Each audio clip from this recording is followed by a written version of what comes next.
India Post, with 1.5 lakh rural post offices, complemented by the India Post Payment Bank and a vast network of 2.4 lakh Dak Sevaks, will be repositioned to act as a catalyst for the rural economy.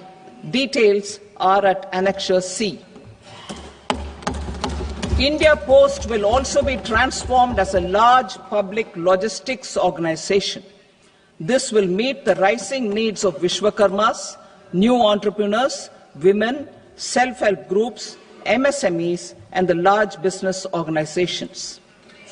Our government will provide support to NCDC for its lending operations for the cooperative sector. MSMEs as the second engine. Now I move to MSMEs as the second engine, which encompasses manufacturing and services with a focus on MSMEs numbering 5.7 crores. Currently, over 1 crore registered MSMEs, employing 7.5 crore people and generating 36% of our manufacturing, have come together to position India as a global manufacturing hub. With their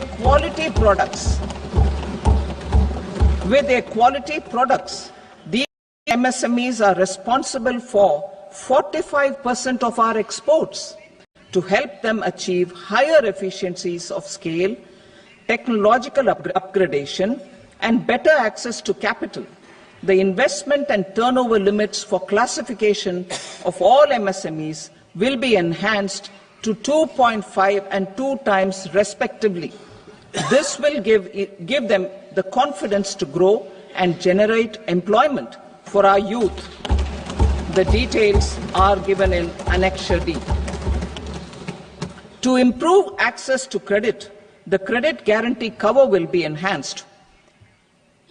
First, for micro and small enterprises from 5 crore to 10 crore rupees, leading to additional credit of 1.5 lakh crores in the next 5 years. Second, for startups from 10 crore rupees to 20 crore rupees, with the guarantee fee being moderated to 1% for loans in 27 focus sectors which are important for Atmanirbhar Bharat. And for well-run exporter MSMEs, for term loans up to